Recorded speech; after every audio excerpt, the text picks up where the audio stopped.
Vamos a la palabra.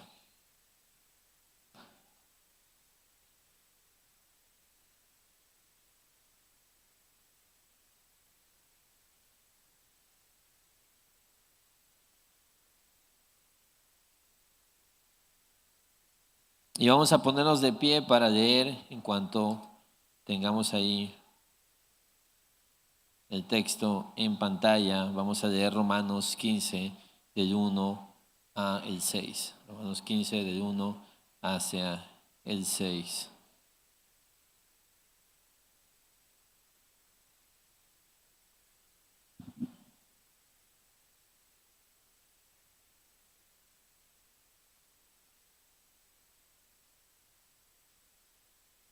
Ok.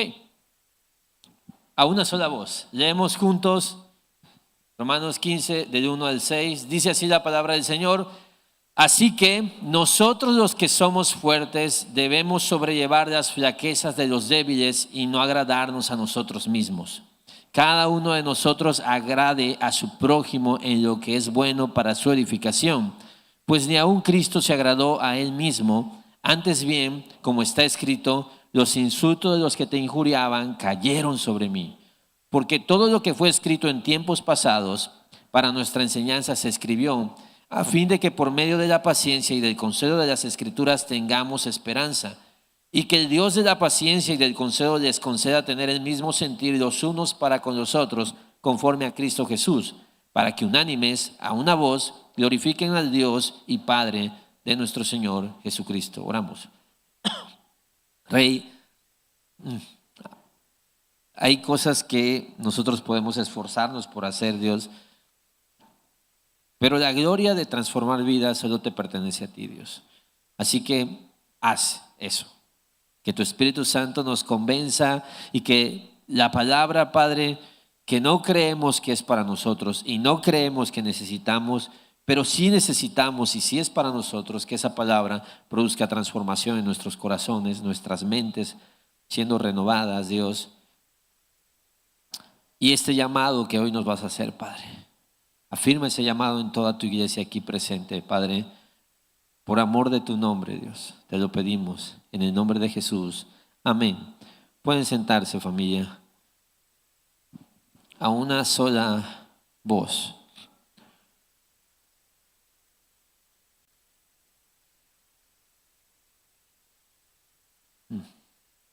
Un segundo.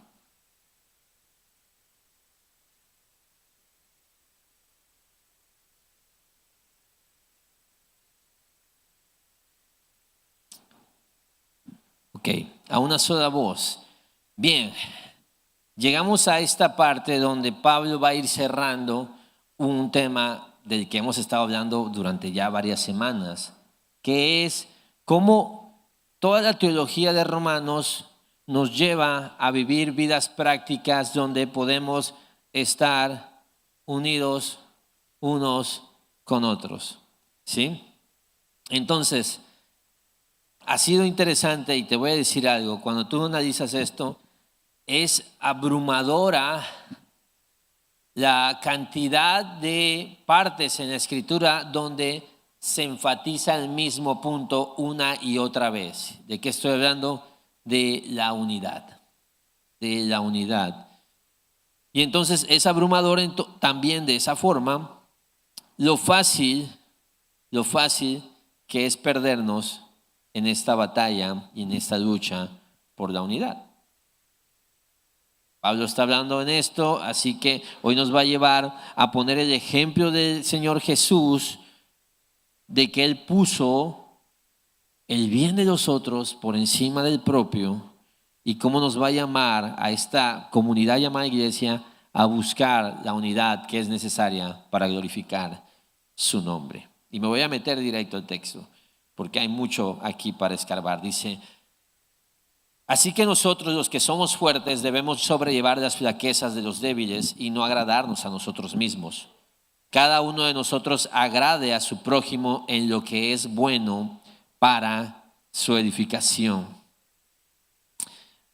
Pablo había hablado ya de los fuertes y los débiles muchas veces, Y aunque está llamando a no juzgar a los débiles, aunque estoy llamando a no tener una arrogancia de menospreciar a los débiles, también está diciendo los débiles no deberían permanecer débiles, deberían crecer en algún momento, ¿sí? No puedes permanecer en ese estado, sin embargo, no te juzgo, solamente estoy diciendo que hay una verdad, y es la verdad que todos debemos seguir. Pero aquí lo lleva más lejos ese punto. Aquí Pablo nos está llevando a la posición de que él mismo dice, los que somos fuertes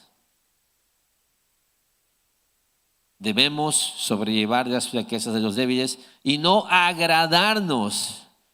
Pablo se está considerando como parte de la comunidad de los fuertes. Y hay dos formas de ver esto, de decir soy fuerte. Uno es la presunción de creer que soy maduro, es decir, yo me siento fuerte. Y otro es el compromiso que tengo con el llamado que Dios me ha dado a madurar y a ser fuerte. Porque por una parte hay una presunción, una hipocresía de decir, no, yo soy maduro, yo soy fuerte, etc. Está mal. Pero por otra parte podemos decir, no, yo no soy maduro, a mí no me pidas eso. No, no, no. Pablo no tiene miedo en decir, ok, soy fuerte. Y no soy fuerte por mí mismo, sino por lo que el Señor ha hecho en nosotros. Familia, si tú has caminado tiempo en Cristo y has caminado bien, tú deberías hoy ser más fuerte de lo que eras el año pasado y que hace 5 años. Si tú ya estás en eminencia en la iglesia, en servicio, tú deberías ser más fuerte que aquel que es nuevo. Es una cosa lógica, es una tendencia natural a crecer. ¿Por qué? Porque la iglesia necesita que seamos fuertes. ¿Por qué necesitamos ser fuertes y actuar como fuertes y comprometernos como fuertes? Porque necesitamos sostener las flaquezas de los débiles. La palabra clave es fuertes, que es la palabra dunatos, el griego dunatos o dinatos, lo dicen otras diccionarios. Dunatos se puede traducir como poderoso, capaz,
Entonces, el dunatos es el que tiene esa capacidad de sostener las flaquezas de los débiles. Entonces, si Dios te está pidiendo esto hoy, es porque tú deberías tener la capacidad hoy de hacerlo. ¿Quién es el maduro? Santiago diría en su carta, ¿quién es el sabio entre ustedes? Que lo demuestre, dice. ¿Quién es el maduro? Demuéstrelo. Cuando tú no eres distinto a quienes consideras débiles, entonces tú eres débil. Porque los fuertes deberían ser capaces, y no solo pueden, sino tienen que sobrellevar las flaquezas de los débiles y no agradarse a ellos mismos. ocurre en todos lados. Por ejemplo, cuando estás con los niños, tú debes entender que un niño de 4, 5, 6 años, 7 años, todavía, por desarrollo, no tiene la capacidad de manejar frustración como una persona mayor debería. Cuando tú te pones al tú por tú a pelear y a gritarte con un niño, tú eres un niño. Estás actuando como un niño.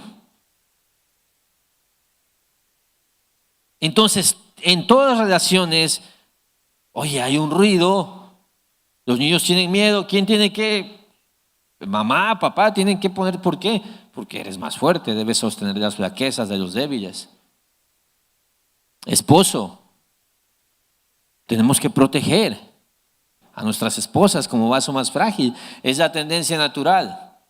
Ahora, lo interesante es que no es el tema de, no me siento fuerte, no me siento.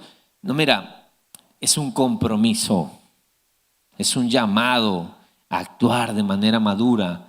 Y yo lo he experimentado en casa, donde a veces en cosas muy importantes, pero muchas cosas tan triviales como una rata. ¿Cuántos de aquí le tienen miedo a las ratas? ¿Cuántos de aquí le tienen pánico a las ratas? ¿Cuántos de aquí enloquecen con las ratas? ¿Cuántos hombres de aquí ven una rata y pierden toda su virilidad y masculinidad? Yo. Bueno, se metió una rata a nuestra casa la otra vez. Mi esposa la descubre a las 12 de la noche. Lo peor que te puede pasar es que tu esposa ve una cucaracha en el cuarto a medianoche, papá. Se acaba todo, ¿eh? Tienes que, básicamente, hasta tienes que romper paredes, pero esa cucaracha se tiene que ir de ahí, ¿sí? Bueno, vi una rata anoche, o sea, mira esto, por no servir a mi esposa en bajar por un vaso de agua rápido, ella bajó, bueno, ya voy yo, no sabía en lo que me metía. Prende la luz, se escucha un ruido. Me dice, hay una rata. Yo dije, Dios, tengo sueño. Sé que tengo que bajar. Y sé que tengo que llevar prácticamente un martillo, un hacha, romper todo, pero esa rata se tiene que ir. Mira, pasó un buen rato, no la encontramos, le digo, oye amor, deja que la rata pase una última noche, ¿no? Mañana lo resolvemos. Y bueno, y estaba tan cansada mi esposa que medio durmió. Al día siguiente fue ir a conseguir pegar ratas, pero estuvimos moviendo todo. Y no sabes lo difícil que es para mí eso, de verdad. Es así de, pero ¿sabes para quién es más difícil? Para mi esposa. Y yo estaba así de, moví algo y ya, ¿salió o no salió? Y ella así como a 6 metros sobre una silla y yo así, yo lo resuelvo, amor, yo soy el hombre, quédate tú allá, yo lo voy a resolver. Bueno, lo resolvimos, gracias a Dios, gracias a las pegarratas. Pero es eso, ¿sabes? No hay que ser cobardes. No hay que huir de la responsabilidad. Y hay cosas donde fuimos llamados a sostener a quienes no pueden todavía resolver ciertas cosas. En el cristianismo, si tú has caminado con Cristo, si tú has tenido discipulados, si tú has estado en la fe, tú hoy deberías de tener capacidades para ayudar a quienes todavía no tienen esas capacidades. Y una de esas capacidades es la madurez de sobrellevar las flaquezas de los débiles. Porque el punto no es no agradarnos a nosotros mismos. Y eso es lo que nos modeló Cristo. Él no se agradó a sí mismo. Y la pregunta que tenemos que hacernos es, ¿qué es bueno para la edificación de mi prójimo? Y chécate que usa la palabra prójimo. Ya no solo está hablando de hermanos en Cristo en la iglesia, está hablando de mi prójimo. Involucra a mi vecino, involucra a mi compañero de trabajo, de la escuela, a mi jefe, a mi maestro, etcétera. Mi prójimo. La respuesta a esa pregunta debe ser un compromiso de quienes se consideran maduros en la fe. Deberías poder renunciar a tus preferencias personales para sobrellevar las flaquezas del otro.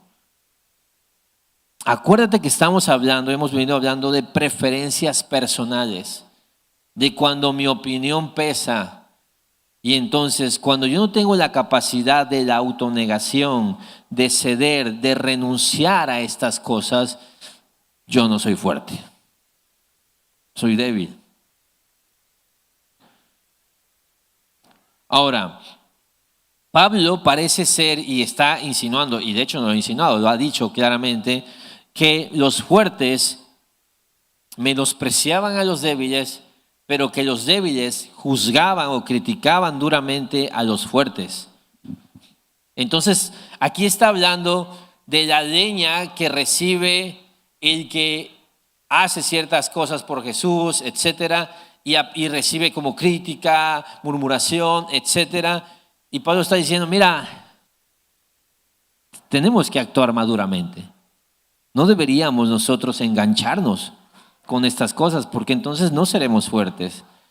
Y para eso, porque decisiones, acciones de verdad firmes deben estar construidas sobre convicciones firmes, nos va a decir, ¿saben por qué? ¿Saben por qué no deberíamos pensar en nosotros, sino agradar a nuestro prójimo, más bien pensar en el bien del otro? Pensar en cómo podemos bendecir a los demás por encima de cómo esto me agrada o no me agrada. ¿Sabes por qué deberíamos poner a otros en primer lugar y agradarles a ellos? Dice el 3, porque ni aun Cristo se agradó a sí mismo, sino que, como está escrito, los insultos de los que te insultaban cayeron sobre mí. Pablo cita el Salmo 69, el versículo 9, y el Salmo 69 en general es un salmo mesiánico, y va a citar este salmo para ilustrar que Cristo es el modelo perfecto de la autonegación y servicio desinteresado a los demás. La frase, ni aun Cristo se agradó a sí mismo, nos recuerda que en todo caso Él podría haberse agradado a sí mismo. Porque Él sí era Dios, Él sí era perfecto. Te voy a decir algo, si a mí me critican o me juzgan por algo, yo tengo que decir, yo no me merezco esto, o tengo que afrontar la realidad. Igual y por esto que me están criticando, no, pero si supieran esto otro, me aplastarían. ¿Por qué? Porque ni tú ni yo podemos presentarnos sin errores en ningún sentido. Cristo sí. Él era Dios. Él fue perfecto.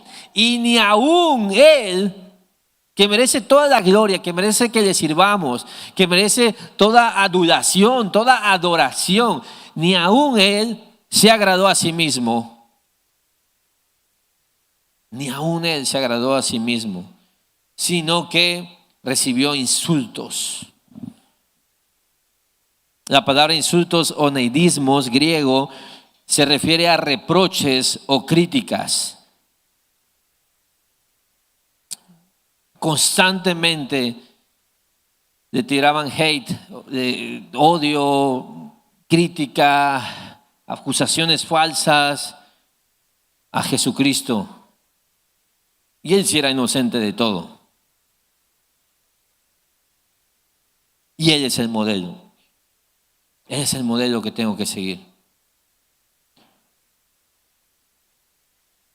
Tenemos que ser como Jesús. Pero quiero dar una nota de balance. Alguna vez, en alguna ocasión, tuve que confrontar a un hermano. Tuve que exhortarle por algo que definitivamente estaba mal y necesitaba ser exhortado. Y todo, un regañito, vaya. Un regañito. Y un regañito resultó en un berrinchito después, ¿sí? Porque esa persona luego me dice, oye, gracias, ya lo entendí. Ya entendí y entendí lo que hiciste y está bien. Quiero que sepas que te perdono y que no tengo rencor contra ti, porque entendí algo y entendí que a Jesús también le hicieron lo mismo. Y a mí me están haciendo esto, me hiciste esto hoy, si a mi Señor lo trataron mal, ¿cómo no me van a tratar mal a mí? Me dice el Cristo Redentor sufrido Hijo de Dios, cantamos, ¿no? Esa canción hablaba de esa persona. Así de, y sabes, tenemos la vergüenza Muchas veces, a mí me ha pasado, de victimizarnos. Mijo, si la riegas y tiene consecuencias y te va mal, no te están juzgando mal como a Cristo. Cristo fue sin pecado. ¿Sí? Toda acción tiene una reacción. Entonces, si yo me meto en problemas, yo voy a decir, es que el vituperio de servir a Cristo está cayendo sobre mí. Compadre, mira, si un día vienen y nos dicen, oigan, en esa iglesia no respetan porque tapamos portones, yo no voy a decir, es el enemigo que nos está atacando. No, nosotros estamos faltando respeto a los vecinos. ¿Listo? Hay que hacernos responsables y ser dueños de nuestras fallas. Sin embargo, aunque no estoy hablando de pecados, no estoy hablando de omisiones, de cosas que tendríamos que hacer como hijos de Dios, sino estoy hablando de preferencias personales, puntos de vista en temas no esenciales, incluso cosas de personalidad, cosas que es, ¿sabes qué? Pues a ti te gusta esto, a mí me gusta esto otro. Cuando pasamos estas cosas tenemos que pensar, mira, el único que no hizo nada malo, tampoco se defendió. ¿Por qué yo tendría derecho a indignarme? Nos marca el modelo de Jesús. ¿Cuál es el modelo de Jesús? Marcos 10:45.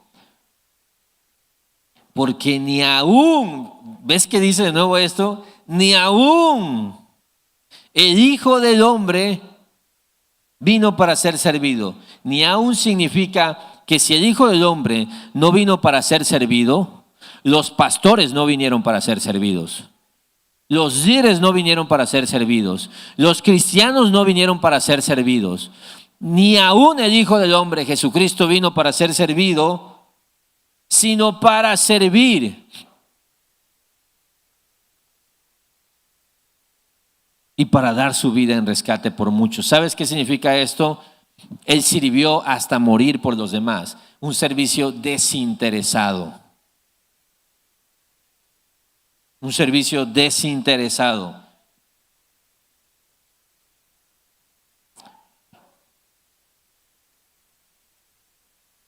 No debemos ser arrogantes en menospreciar a los débiles, sino que debemos ser humildes en amar, en servir en lugar de ser servidos.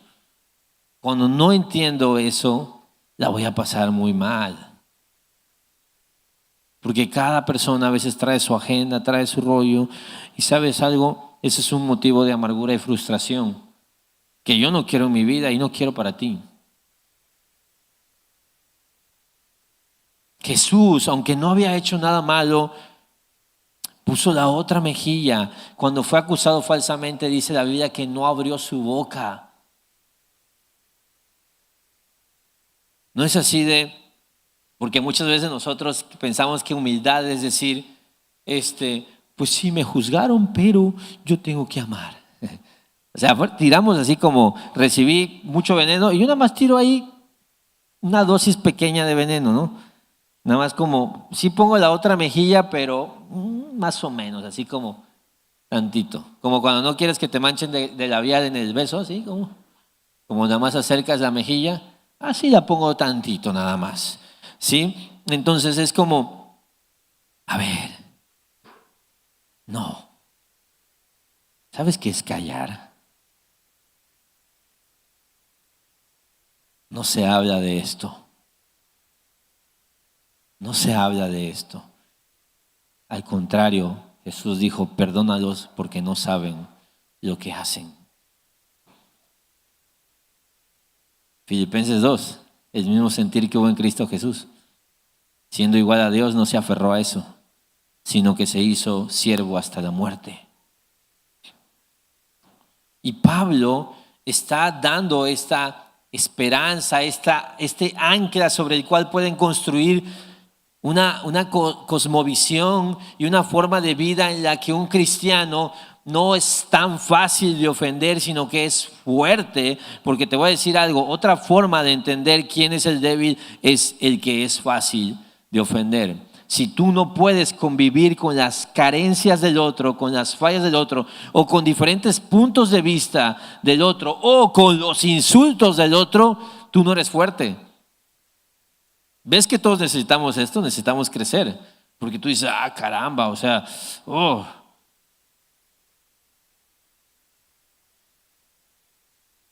Y nos apunta algo del Antiguo Testamento y nos dice, mira, Jesús, ahí puedes depositar tu confianza. Él nos modeló esto. Y va a ser un paréntesis, Pablo, para enseñarnos algo tremendo sobre la revelación de Dios, que se conoce como la revelación plenaria de Dios. La enseñanza de que toda la escritura es inspirada por Dios y toda la escritura es útil y no hay un texto en la Biblia que no sea necesario, y eso incluye al Antiguo Testamento. Y enfatizo Antiguo Testamento, Salmo 69. Y Pablo nos ha demostrado casi cada semana. He citado el Antiguo Testamento en esta carta de Romanos. Una y otra vez. Una y otra vez. Jesús le dijo a los caminantes de Emaús, las escrituras hablaban sobre mí. Y se refería al Antiguo Testamento. Cuando Pablo dice toda escritura es inspirada por Dios y es útil, se refiere al Antiguo Testamento. Todavía no había Nuevo Testamento. Y aquí va a hablar del Antiguo Testamento. Dice, porque todo lo que fue escrito en tiempos pasados para nuestra enseñanza se escribió a fin de que por medio de la paciencia y del consejo de las escrituras tengamos esperanza. Mira, podría hacer un sermón de ese texto, no lo vamos a hacer, pero este texto es increíble. Todo lo que fue escrito para nuestra enseñanza se escribió a fin de que hay dos elementos. Por medio de la paciencia y del consuelo, tengamos esperanza. Tengamos esperanza. Pablo menciona el poder del Antiguo Testamento para impactar nuestras vidas. Precisamente acaba de usar el Salmo 69 para estimular la vida práctica de los creyentes al mostrar el ejemplo de Jesucristo. Y él entiende, el poder de la palabra nos va a ayudar a poder vivir como debemos vivir. Lamentablemente, nosotros muchas veces vivimos como si no creyéramos esto. Se nos dice que ahí tenemos todo lo que necesitamos y no la leemos. Y aquí nos dice tres cosas tremendas. Nos va a proveer la paciencia, que es / perseverancia, / resiliencia, fortaleza, ahorita te voy a explicar sobre esto, consuelo, que es ánimo, que es exhortación en un sentido positivo, así como lo que hace un motivador, de vamos, o sea, tú puedes, yo confío en tú, ese tipo de cosas, de tú tienes todo lo necesario para salir adelante y vencer este pecado, ese tipo de ánimos, y y estos dos elementos producen algo que es increíble, es esperanza. Y está ahí. ¿Y cómo le haces? ¿Cuántos de aquí alguna vez en su vida han tenido desánimo? Ok. Lo normal es que todos vamos a estar desanimados y pasaremos temporadas de desesperanza, a veces profunda desesperanza, y puede ser por circunstancias que entendemos y otras veces ni siquiera sabemos por qué, ¿verdad? Y lo normal, y casi cada persona va a pasar cada semana por lo menos un instante de su semana con desánimo. Y lo normal es que cada tanto pasemos por este lugar llamado desánimo, llamado desesperanza, pero Dios no quiere que vivamos ahí, por eso nos dejó un libro que es la solución a ese problema. En este contexto, los fuertes podrían sentir un desánimo o pesar por ser duramente criticados por los débiles, sentirse quizás aislados de la comunidad. Pero las causas que nos pueden generar desánimo son tremendas y pueden llegar en cualquier momento. Y estamos expuestos a eso cada día. Y puede ser desde que alguien te hizo una agachada, alguien te ofendió, de que tu esposa te contestó mal, de que tu esposo te hizo caras, de que tu hijo desobedeció, de que, no sé, pensabas que tenías 500 pesos y abres la cartera y viste mal, eran 20, entonces no te quedan tanto como pensabas. Y esas cosas te bajonean, ¿no? Se te ponchó la llanta, algo que ibas a comprar, y estaba en descuento y fuiste por fin y ya sé que fue el descuento y hay mil cosas que te bajonean. ¿Estás de acuerdo que qué tan sencillo es estar aquí y luego estar acá? Y de nuevo hay un tema. Tenemos la medicina para resolver eso todo el tiempo. El año pasado pasé por una etapa así de súper bajoneado y ya sabes, esa que quieres como dormir y quieres nada, no tengo hambre, ese tipo de cosas, ¿no? Que a veces... Y me acuerdo que mi esposa amorosa, vamos Adrián, no sé qué, y para acabarla justo en mi oficina habíamos guardado un colchón, ¿sí? Entonces a veces llegaba mi esposa y yo estaba ahí acostada, y me decía, mira Adrián, y ella me hablaba verdad, y me decía, y un día me dijo, ¿sabes qué, Adrián? Tienes que decidir algo. Me lo dijo entre otras palabras, pero básicamente es esto. Entre ser un teólogo de libros o ser un teólogo práctico. Hay cosas que tú sabes de Dios que no estás viviendo. Y hay cosas de las que tú eres responsable. Hay mil cosas que están pasando que no dependen de ti, pero hay cosas que dependen de ti. Y de esas, iglesia, yo soy responsable y tú eres responsable. Porque determiné algo. Si tienes ahí un libro que hace milagros, un libro que es poderoso, un libro que contiene esperanza, ánimo y paciencia, y no vas a él, todavía no te duele tanto.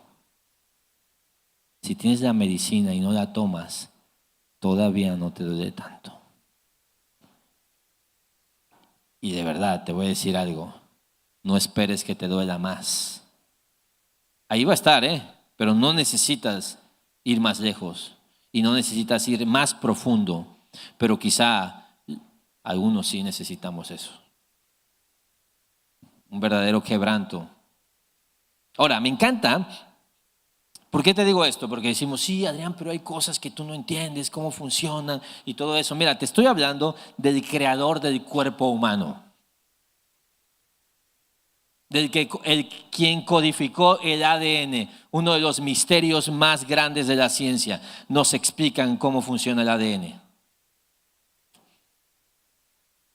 Y él nos dijo esto. Pero vamos a ver qué dice la ciencia. Mira, te voy a hablar de varios elementos. Uno es, te voy a mencionar el gen HTTLPR5, la epigenética.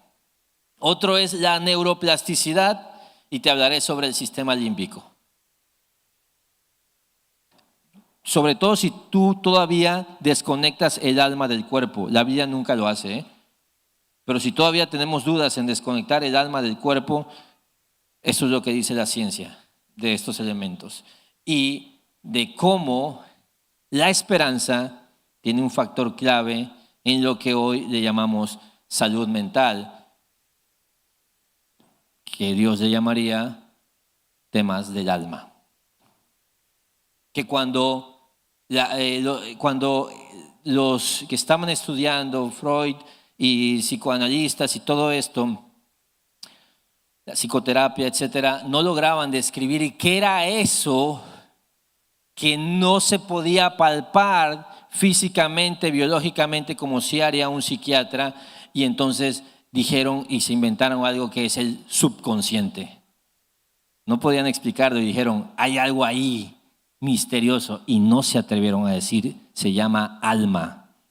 Y se inventaron lo de subconsciente, que el subconsciente como tal no existe, ¿sí? Existe la conciencia y existe el alma, aunque le llamen de otra manera. Pero mira, la epigenética estudia cómo los factores ambientales y psicológicos pueden activar o desactivar genes.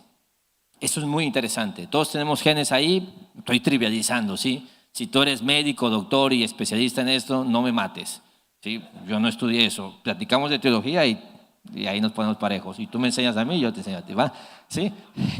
Perdón, no debía ser eso. Pero mira, básicamente es esto. Hay genes que están ahí que se pueden dormir o se pueden despertar.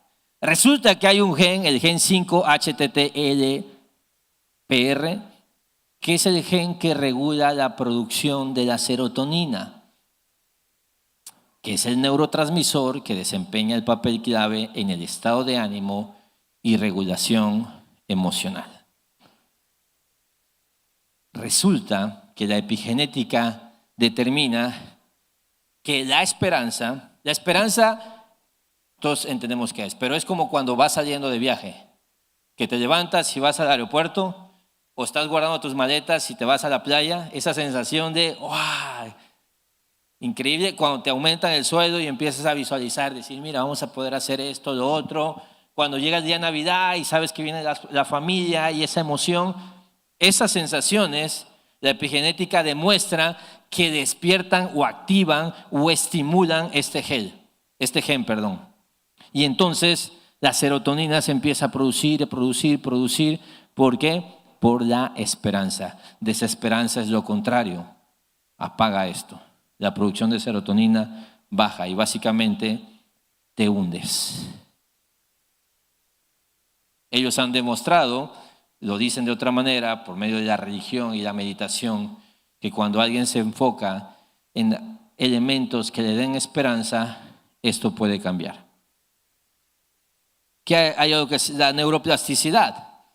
Y esto es la capacidad que tiene el cerebro de adaptarse y ajustarse a diferentes experiencias. Eso que sientes cuando te tratan mal. Eso que sientes cuando se te poncha la llanta. Eso que sientes cuando se te va la luz. Y si tu vida se hunde y se viene abajo, o si logras adaptarte y decir, a ver, cálmate. Eso es la neuroplasticidad. Esa capacidad de adaptación tiene que ver también con estos estados y estas perspectivas esperanzadoras. De hecho, ellos dicen, cuando tú consideras que algo más está en control de todo y puedes poner tu confianza en eso, algo más, cualquier cambio no te resulta tan alarmante. Y todo esto tiene que ver con el sistema límbico, que es donde está el hipotálamo, amígdala, hipocampo, etc. ¿Qué pasa ahí en el sistema límbico? Regulación emocional. Estas montañas rusas de hoy estás acá y mañana estás acá, ocurren ahí. Memoria, comportamiento, por ejemplo, respuestas conductuales a situaciones emocionales. La lucha y la huida. ¿Sabes cómo le llama Dios a eso? Perseverancia o paciencia. Luchar, Adrián, levántate de la cama, mijo. Sé que te sientes así, pero necesitan comer tus hijos. Pero tus hijos quieren ir al parque a jugar. Pero necesitas leer tu Biblia, necesitas preparar tu sermón. No puedes huir. Eso se desarrolla en el sistema límbico. Huir o luchar. Perseverar o dejarlo, tirar la toalla. Y la interacción social se desarrolla ahí. En fin, ya aburrió, ¿no? ¿Por qué te digo todo esto? Estos somos nosotros los humanos investigando e investigando e investigando y entendiendo cómo funcionamos. Pero el creador de estas cosas a las que nosotros les hemos puesto nombres, nos está diciendo aquí que Él regula nuestra perseverancia, Él regula nuestro ánimo y Él regula nuestra esperanza. Y por supuesto, sé que hay elementos físicos que pueden dañar estas estructuras cerebrales y afectar todo esto que te estoy diciendo. Claro, hay enfermedades, hay temas psiquiátricos, no estoy dudando de eso. Pero te voy a decir algo. Yo creo en el poder del Espíritu Santo y de la palabra de Dios y sus efectos en la vida de alguien. La pregunta no es si Dios puede o no, la pregunta es si crees que Dios puede trabajar eso en tu vida. Y nos dio un libro, porque antes de que supiéramos sobre neuroplasticidad, tenemos a David en el desierto siendo perseguido, tratado injustamente, declarando los salmos y diciendo: mi alma está como tierra árida. Estoy sediento de ti, Dios. Y él dice: me siento de la patada. Básicamente es: necesito mi caldito, mi consomé de Biblia. Necesito pasar tiempo con Dios. ¿Alguna vez te has sentido así? Ya, necesito pasar tiempo con Dios. Si no lo has visto, te lo recomiendo. Te lo recomiendo. Él sabe lo que nuestra alma necesita.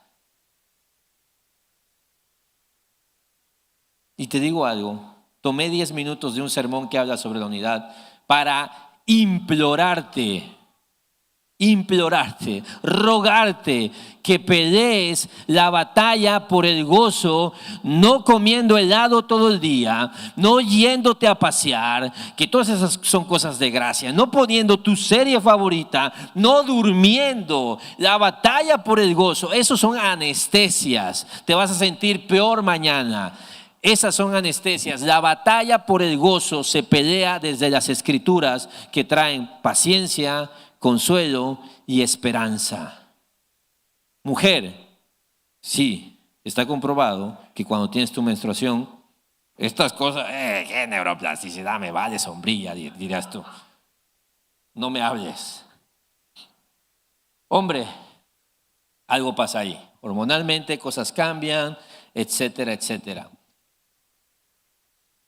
Hombre, mujer, si ya lo saben y tienen la aplicación del calendario, ¿por qué caramba dejan de hacer su devocional esos días? Es cuando más deben pelear la batalla, es cuando más debes orar, porque estas regulaciones emocionales no funcionan muy bien. Y hay que pelear la batalla por el gozo desde el lugar correcto. Desde el lugar correcto. Y sí, todo lo demás, procurar y todo eso, pero mira, puedes llevar, mijo, puedes traer a Luis Miguel, traer serenata, y dice: qué feo canta ese hombre. La palabra de Dios es más poderosa que cualquier cosa que nosotros podamos pretender que nos va a resolver problemas, porque hay una batalla espiritual. Y a veces pensamos y vivimos como si no. Esta es una frase que diría cualquier abuelita: el que no ayuna, el diablo se lo desayuna, dicen las abuelitas cristianas. Y te voy a decir algo, cuánta sabiduría hay, ¿Por qué?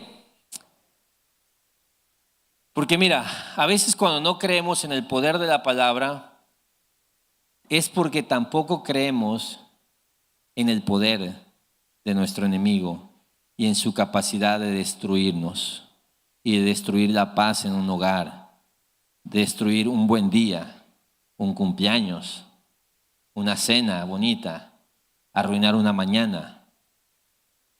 Por ejemplo, la Biblia llama el acusador. ¿Alguna vez has lidiado con temas de culpa, con temas de pesar? Estás dándole vueltas a una cosa, a lo otro. El acusador se llama. Tienes un enemigo, te lo presento. No es como Voldemort, que es el que no puede ser nombrado. Satanás, Belcebú, el diablo, la serpiente antigua, el acusador, es tu enemigo. Tómatelo en serio. Pelea la batalla correctamente, porque Dios no ignora esta realidad. El mentiroso, ¿has lidiado con mentiras? Luchas por la verdad, tú dices: es que sé esto, pero por otra parte siento esto. Son mentiras, el padre de mentira. Él sabe perfectamente cómo atacarnos. Dice la Biblia que manda dardos, Efesios 6, la armadura del cristiano. Dice, ponte el casco, protege tu cabeza, agarra el escudo. El enemigo está tirando dardos y van a entrar. Si no estás listo con la armadura, tómatelo en serio. Guarda tu corazón, afírmate en la verdad, medita en lo correcto. ¿Qué decía Pablo en Romanos 12? Renueva tu mente. La Biblia es la fuente de esperanza. Le dije a la inteligencia artificial, oye, todo este choro que te acabo de tirar, hazme una imagen con este rollo. Hizo esta imagen. Y creo que es una imagen que representa perfectamente lo que este breve versículo nos está diciendo. No importa si el mundo afuera es caótico. En la palabra encuentro la perseverancia, la capacidad de levantarme, que de aquí llama paciencia. Encuentro el consuelo, el ánimo.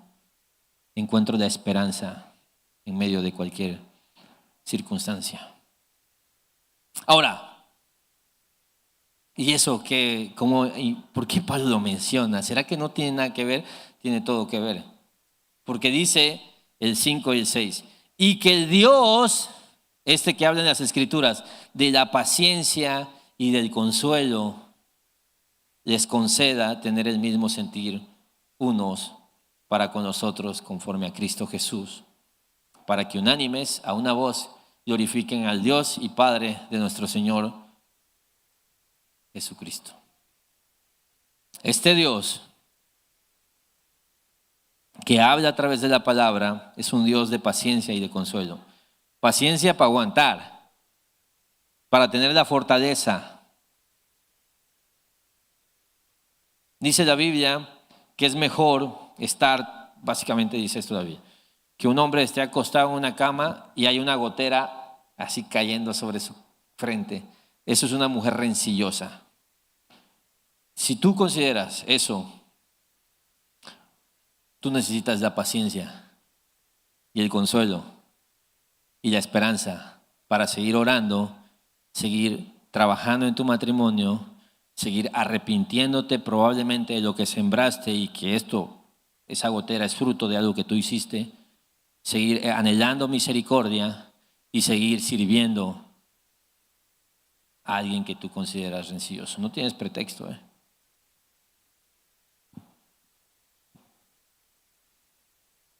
Mujer, vives a lo mejor con un patán poco amoroso que no te trata como brazo más frágil. Necesitas paciencia, necesitas ánimo, necesitas esperanza. Ahí está en la palabra. Contexto, unidad. Este Dios nos puede conceder lo que necesitamos para vivir como Él quiere. Paciencia y ánimo solo vienen de Dios y de su palabra. Alguien sin una relación ferviente con Dios difícilmente será alguien que sea un agente de unidad en la iglesia. ¿Por qué? Porque dice que Dios concede esto. Mira, no hay un método. Yo puedo hacer una dinámica aquí de, ¿sabe qué? Vamos todos aquí a cantar una canción en trenecito y seamos la iglesia más unida. Ya viste cómo bailó ese, ya viste que se metió ahí donde no debía, ya viste que estuvo para adelante. Ningún método va a funcionar. Esto es algo que Dios concede. Dios concede la capacidad de tener el mismo sentir los unos para con los otros, conforme a qué modelo, a quién seguimos, a Cristo Jesús. Y aquí llegamos, y aquí Pablo aterriza. Y familia, hemos estado semanas y semanas hablando sobre estos temas, y es el aterrizaje de esto. Como dice el pastor Quique, el aterrizaje y descarga. Hay que descargar esto. ¿Por qué? ¿Ves la importancia? La importancia es que la gloria de Dios está en juego. Cuando tú no consideras vivir así, muriéndote a ti mismo, en autonegación, en ceder, en amar, en callar, en servir a otros, cuando dices no quiero vivir así, amigo, hermano, tú eres un ladrón de gloria. tú estás afectando que Dios sea glorificado en la iglesia. Y te digo esto porque muchas veces no creemos que esto sea tan importante. Muchas veces no nos tomamos tan en serio esto. Sí, no vamos a cometer adulterio. Sí, no vamos a hacer un escándalo allá afuera. Sí, no. Golpear la unidad de la iglesia afecta el hecho de que si no podemos hacer esto, no vamos a poder unánimes a una sola voz glorificar al Dios y Padre de nuestro Señor Jesucristo.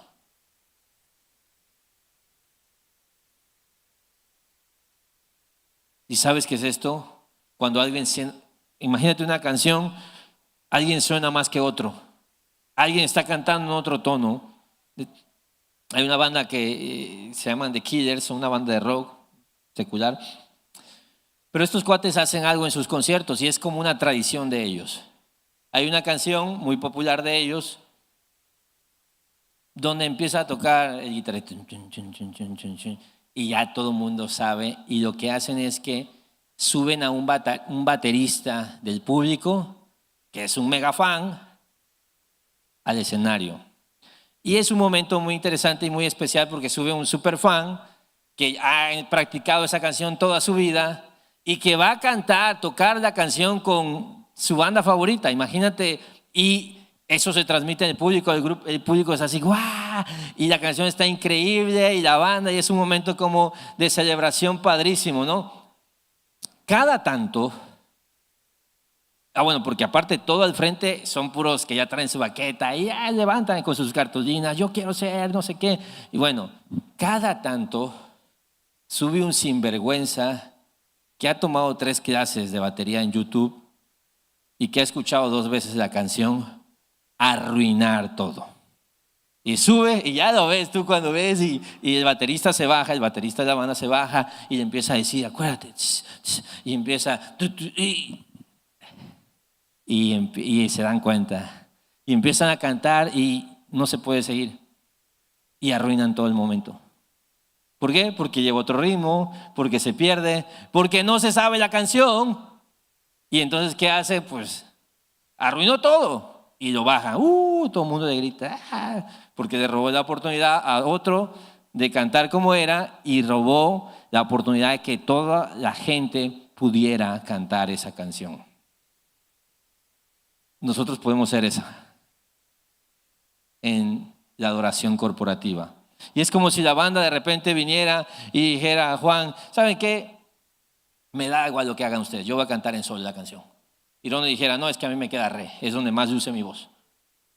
Y viene alguien y dice, no, mira, ¿sabes? O sea, ni ellos entenderían y nosotros no podríamos cantar. Afectaría técnicamente todo, y hablo en un sentido técnico, pero también hablo en un sentido figurado. Cuando se trata de mis intereses, de mis preferencias, de cómo luzco mejor yo, de cómo se hizo lo que yo quería. Cuando se trata de estas cosas, y de nuevo, no estoy hablando de pecado y no estoy hablando de doctrina esencial, estoy hablando de preferencias personales. Cuando cada quien anda en su propio rollo y con su propia agenda, arruina la adoración comunitaria, la adoración corporativa, y deja tú eso, arruina la gloria a Dios en la iglesia. Y por eso es grave.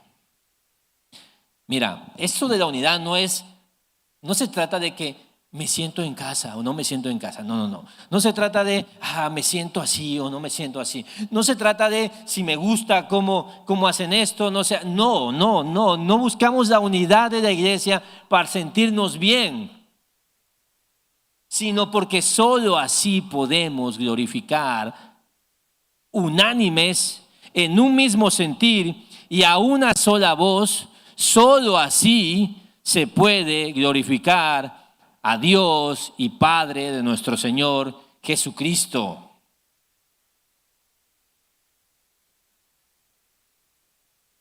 Si tú estás afectando y si yo estoy afectando, y puede ser desde un servidor, desde una oveja, alguien que acaba de llegar, alguien que lleva tiempo, etcétera, etcétera. Si estamos afectando la unidad de la iglesia, tendríamos que detenernos, parar, arrepentirnos y resolver lo que sea que tengamos que resolver. Porque no se trata de, es que no me gustó, me enojé. No, se trata de la gloria de Dios. Te estás metiendo en problemas, amigo. Se trata de la gloria de Dios. Se trata de la guerra que estamos librando. Se trata del propósito por el cual fuimos creados. La pregunta es si tú eres un adorador de esta comunidad. Hay una escena, te voy a mostrar una imagen ahí, ¿puedes ponerla? Yo de verdad que uno de mis anhelos es que mis hijos puedan crecer a la edad suficiente para sentarme con ellos y presentarles el Evangelio según 300, sí. Porque obviamente es una película que tiene algunas cosas raras y así, pero es una película con profundas enseñanzas de cómo pelear juntos, de hombría, de masculinidad, etcétera. Me encanta. Y esta escena, señores, quien la ha visto sabe de qué estoy hablando. Si no, pobrecito. Pero mira, esta escena es brillante porque básicamente estos de acá son los espartanos, son 300. Este es Leónidas y estos son los arcadianos. Y se encuentran van hacia la misma batalla y se encuentran con ellos. Y los arcadianos se alegran y estos se alegran. Oye, qué gusto ver soldados. Y luego el arcadiano, el peloncito ese se llama Daxos, le dice a Leónidas, pero son muy pocos. Pensé que serían más. Y Leónidas, que es Gerald Butler, y se empieza a reír así como, tiene una risa ahí, tiene una forma de expresar así, somos pocos. Y prácticamente dice, te voy a demostrar que no. Porque lo que está diciendo es, no van a ser efectivos en la batalla. Y entonces, este cuate le pregunta a él, le pregunta a este fulano que está por aquí, tú, ¿cuál es tu profesión? Y dice, soy agricultor. Y va con otro, ¿y tú? ¿Cuál es tu profesión? No, soy alfarero. ¿Y tú? ¿Cuál es tu profesión? Escultor. ¿Y tú? ¿Cuál es tu profesión? Carpintero. Y se empieza a reír. Y voltea, así como está, esa es la escena, voltea y les dice, espartanos, ¿cuál es su profesión? Y el grito, uno de los gritos más famosos se da ahí. Todos estos cuates no contestan nada. A una sola voz gritan, ¡au, au, au! Que retumba. Y este cuate hace así como... Y Leónidas dice, ¿ves? Somos más que ustedes. ¿Por qué? ¿Qué es lo que enseña esto? Estos son unos pusilánimes, cobardes, que rompen la formación inmediatamente y que crean un desastre. Estos de acá pelean juntos, a un solo movimiento. Nunca rompen la formación. Si tú ves esa película vas a ver que de eso trata todo el tiempo. No hay manera de entrar ahí. Y la forma en que él lo manifiesta es, ¿sabes cuál es la diferencia? Es que todos nosotros tenemos un propósito y todos nosotros vamos juntos a una misma misión. Somos soldados. ¿Cuál es el tema aquí? Cuando alguien rompe la unidad, rompe la formación. Y aquí es una película, es X, no pasa nada. Nosotros tenemos un enemigo mucho más temible que esto. Y nosotros estamos peleando por algo mucho más importante que una victoria. Estamos peleando por la gloria de Dios. Por eso deberíamos tomarnos mucho, pero mucho más en serio la encomienda de estar en un mismo sentir unánimes y poder glorificar a Dios a una sola voz. No hay tal cosa como la individualidad en la iglesia. La adoración es corporativa. La iglesia es una comunidad. Somos un escuadrón. Vamos juntos a la batalla, No permitas que seas tú el que esté rompiendo la formación y esté afectando al cuerpo de Cristo. Podría ser tú, podría ser yo. Tenemos que considerar esto seriamente porque es grave y hay una gran cosa en juego. Y si estamos juntos, si estamos unánimes, si estamos a una sola voz, Dios será glorificado en Horizonte Villahermosa. ¿Oramos? Señor, gracias por tu palabra porque es poderosa y sí, Señor, nos confronta. Somos orgullosos, nos creemos fuertes y muchas veces somos cobardes porque en vez de enfrentar los desafíos, de sostener a los débiles, de ser quienes más servimos, ser quienes más aguantamos, quienes más perdonamos, quienes más oramos, quienes más damos gracia, en vez de eso actuamos como inmaduros, débiles y Señor, con temor, intercedo hoy por Horizonte, Padre, porque no estamos hablando aquí de sentirnos a gusto o no sentirnos a gusto en nuestra iglesia. No, Dios, no se trata de cómo nos sentimos. Se trata de tu gloria, Dios. Perdónanos cuando por actitudes, por acciones hemos afectado esto. Perdónanos, Dios. Porque muchas veces, claro, en un sentido figurado, hemos preferido cantar en otro tono, en otro tiempo. Hemos preferido algo distinto a lo que tú nos has llamado a hacer acá. Perdónanos porque a veces estamos peleando más por nuestro reino de preferencias personales que por tu reino glorioso, Dios. Ayúdanos a ser humildes, para amarnos mutuamente, para tolerarnos mutuamente, para servirnos, para darnos sacrificialmente unos por otros, Dios. Y Padre, bendice en nuestra iglesia la adoración, Padre. La adoración en todo sentido, no solo en la música, en todo sentido.